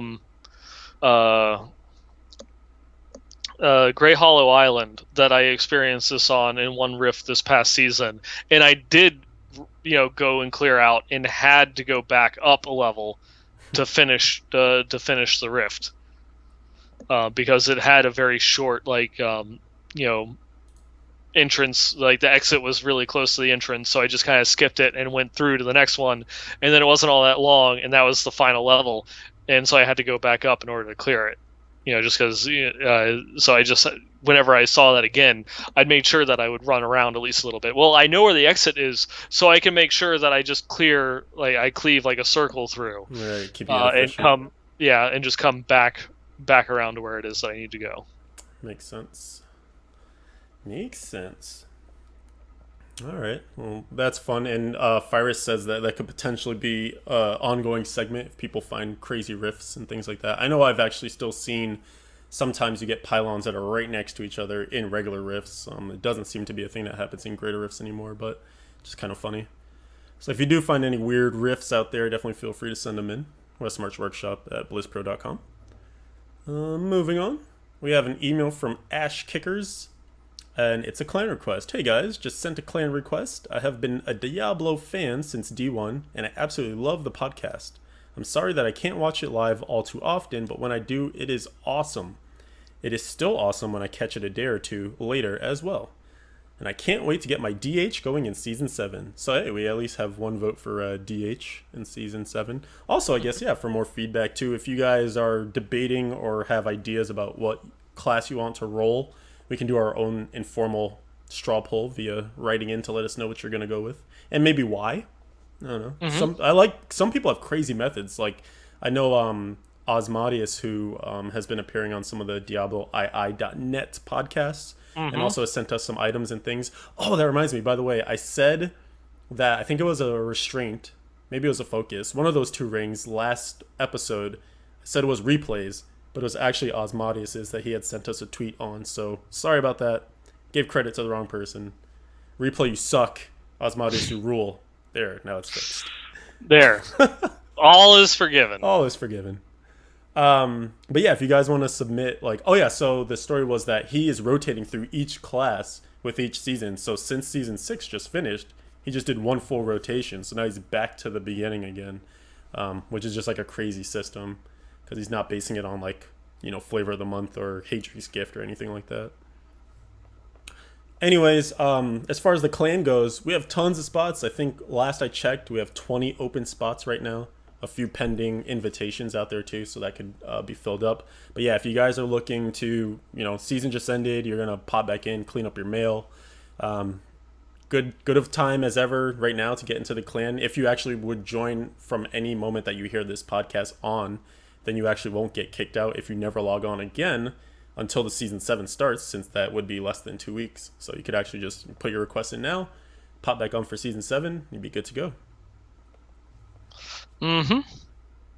In our next email, this one comes in from Echo. I was just listening to the last episode of Westmarch Workshop where Leviathan was asking for some feedback. I'm listening to the workshop for quite a while now and have been considering it as the best podcast about Diablo out there by far. Thanks a lot and keep it up. Thank you. Awesome. Definitely appreciate that. Regarding myself, I'm playing Soft Course in Season 4, mostly with 2 friends that I only know through online gaming. Playing Diablo with them almost every day while chatting along made them 2 of my best friends overall, even though they live on the other side of the planet. I think keeping and spending enough time with friends while being busy at work, finishing up a PhD, and having a family life is pretty hard to do in general, and I feel like Diablo has helped me out in a lot of satisfying the social aspect in my life, and I'm sure I'm not the only one. I know that was like for me a lot in World of Warcraft, that I made so many friends like across the country, and I actually getting to see a couple of them again at like this year's BlizzCon. So I definitely Nice. understand that feeling, or even heck, you Yeah. I'm in Florida, you're up in Boston. It's just it's like, but heck, when we go through and meet up at BlizzCon, it's just like, hey, what's going on? Let's go grab drinks. It's not. It's just we talk with each other all the time. It's not even like a weird thing. It's Like like even old though it's just friends. across. Yeah, I definitely fully understand, and you are for sure not the only person. But continuing on, for the upcoming season, we've decided to go hardcore for the first time. Oh, baby. Yes, one of us. One One of of us. us. Since season 7 doesn't offer a lot of new things for us to explore, and your podcast has probably had some influence in the decision to go hardcore as well. What? Uh, Us? We what? never talk about Nah, hardcore. no. Don't soapbox at all. Which is your daily reminder that if you've never played hardcore, you need to go through and give it a try. There. What's the Okay. worst that could happen? What? Yeah, you just die. It's not like it's permanent or any. Wait. Anyways, moving on. Yes. We played in our 3-man team with 2 supports, Barb and a monk, and a witch doctor DPS during all of the season. Quite a unique setup as far as I can tell. We did get just over 1,000 1.1k Paragon levels, and had a lot of fun playing the classes that we like instead of following the meta. We made it to Greater Rift 91 without any fishing, so I'm sure that we could get higher in a nice rift, but fishing a lot isn't really what we like to do. Anyways, thanks again and enjoy the end of season. P.S. Anytime that we get an exceptional piece of gear, we always think that we should send it into your podcast. Maybe one day we will do that, and that day starts today. Send it in, please. Go through. We love going through and showing off gear. So do it. Do it now. Do it now. Do it now. Yeah. And it's like one of those ones that we're just talking about, like the meta going into the next season, depending upon what all the changes and stuff like that come into with supports and all that, you might not be able to reach, Greater Rift 91, especially playing hardcore instead of softcore. But a Barb, a Monk, and a Witch Doctor actually sounds like not that bad of a combination going into this season. Yeah, they might be well practiced for what's to come. Yeah, just I guess it will be if you like playing that particular style of like the sacrifice build. Mm-hmm. We shall see. Indeed, we We shall. shall see. And that's it. That's all she wrote. That's all she wrote. Obviously, slim pickings around the end of seasonal time. Yeah, but as we go through and we start to get into season 7, we'll see some more stuff. We'll have more interesting things to go through and talk about with the developments going into the season, our own experiences going into the season, and I've got some ideas floating around now that some other things are going and settling down of like some of my ideas, like we're already talking about, like the story of Diablo 4 and where we go from here. This is actually something that I'm working on going and writing up for Diablo.blizzpro.com, and as of course a talking point to go through and do here on the show. Nice. Coming attractions. Yeah, coming soon. But I guess this is the time to go through and move on to the outro. It's been a while since I've last done this, so if I'm rusty, please forgive me. Yep. So as always, we just went through and finished the community feedback section. We didn't have any items of the week this week to go through and show off. But if there are any comments or items that you want to send in or feedback that you'd like to give to the show, write into us. We're Westmarch Workshop at blizzpro.com if you want to email us anything. You can also find the show on Twitter. We're at the WM Workshop, and we have our live stream. We're usually every other week. We are aiming for Wednesdays at 9 p.m. Eastern, 6 p.m. Pacific. Hasn't been working out quite as well the last couple of shows, but it is something that we are going to try to do. But if you do go through, check us out on twitch.tv/BlizzPro. You can always look for updates on the official Twitter, if there is going to be a change in the showtime. And while you're here, go through and check it out. Take a look, go through, click the follow button, see the other things that we have to offer. Because if you like any of the other Blizzard games besides Diablo, we've got something for you. Sunday nights is the Well Met podcast where we discuss Hearthstone. Tuesdays is the Heroes Power Hour, and Thursday nights is the Payload, our Overwatch podcast. And if you like what it is, you can always support us by going through and clicking that subscribe button to go through and help us go and continue to do these shows that we love, and going and being part of the community. As I mentioned earlier, you can also check out a lot of the things that we talk about at diablo.blizzpro.com. And we're also in game. We are the BlizzPro clan, so you can go through and check us out. As Stephen was saying, we've got some openings, so now is the time to get in before season 7 starts, because as is the case, we will fill up in those first couple of weeks of the season, and we'll be going to a long waiting list. So if you want to join and get in for season 7, now is the time to do it. Send in those clan requests now. But if you can't get into the clan, or if you don't want to leave your current clan, you can always join our in-game community, which you just do a search for Westmarch Workshop in order to find us there. Also, once we get started in the new season, you'll be able to come and chat with us. We'll be on our Discord server for our entire stream. Well, did we do that last year? Or did we just stay on Skype? I think last season? Last season. No, we had transitioned over to Discord, and yeah, we were in there the whole time. Yeah, to go through and chat with us as we do, our all-night stream as we do with every season.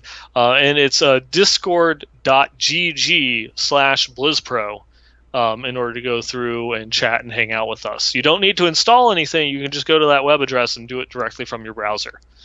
And of course, if you like, our opinions or what we have to say, you can always follow us individually. I'm at 9ballgamer on Twitter, and Leviathan, don't pay attention to what that overlay says.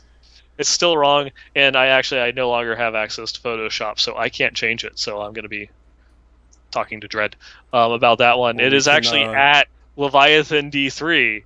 And you also stream from time to time at twitch.tv/Leviathan111. And speaking of overlays, I don't know if you have it queued up. It's Oh on there man, right now. We are it's of on there one right there. We mind. go. Boom. There we go. All right. A little teaser. Little tiny teaser for those that have been watching the show for a while. When we hit episode 50, Dreadscythe thought that it was appropriate to go through and give us a graphical update that you see as our the current overlay that we're using. And that's a little teaser trailer of a little something that he's working on for episode 100, which should be coming up here in just a little bit. So keep an eye on that. That's just kind of like the little portrait frames that he's going and working on. We haven't even seen what this new overlay is, so I'm excited. I'm so excited. I am so excited. I can't wait to go through and see what this looks like. We're all excited. Hope you guys in chat and listeners at home are as well. But I think that pretty much brings us to the end here. Unless there's any final comments that you've got, rude remarks, anything? Anything? Team Mystic is the best. What a dick. Was that too forced? It's never. It, not when it comes to you. Ooh. That can be taken different ways. Yeah, it can. Yeah.